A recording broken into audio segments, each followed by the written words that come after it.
1761 का साल। भारत की धरती पर इतिहास का सबसे बड़ा युद्ध लड़ा गया, पानीपत का तीसरा युद्ध।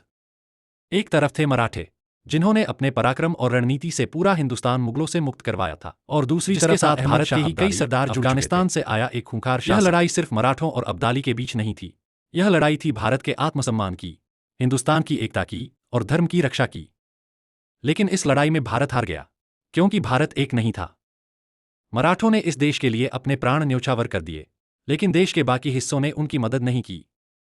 सदाशिवराव भाऊ और विश्वसनीय वीर जैसे अब्दाली के लाखों सैनिकों से भिड़ गए, पर उनके पीछे न कोई सेना थी, न रसद, न समर्थन।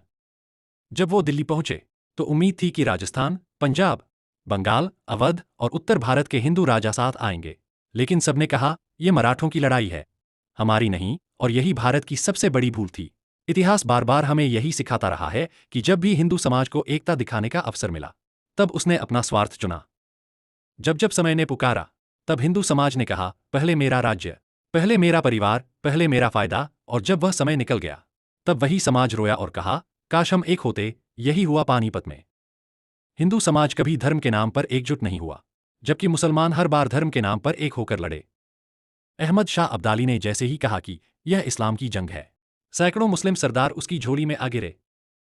लेकिन हिंदू समाज ने कहा, यह मराठों की जंग है। किसी ने नहीं सोचा कि अगर मराठे जीत जाते तो पूरा हिंदुस्तान स्वतंत्र होता। किसी ने नहीं समझा कि मराठे किसी राज्य के लिए नहीं, बल्कि पूरे भारत के स्वराज्य के लिए लड़ रहे थे।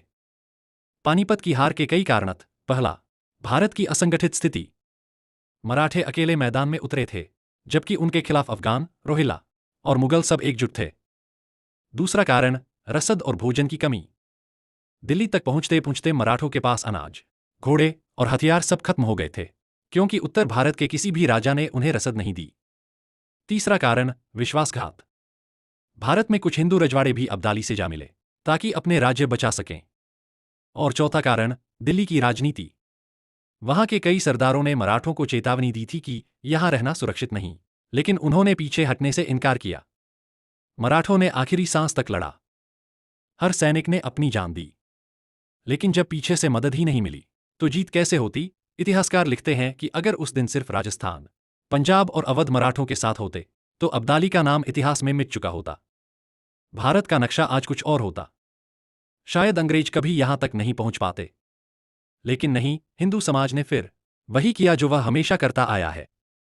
जब जब एकता की जरूरत होती है, तब हिंदू समाज बंट जाता है, और जब परिणाम आता है, तब पछताता है कि काश हम साथ होते। यही हमारी सबसे बड़ी कमजोरी रही है। यह कोई एक दिन की गलती नहीं, यह सदियों की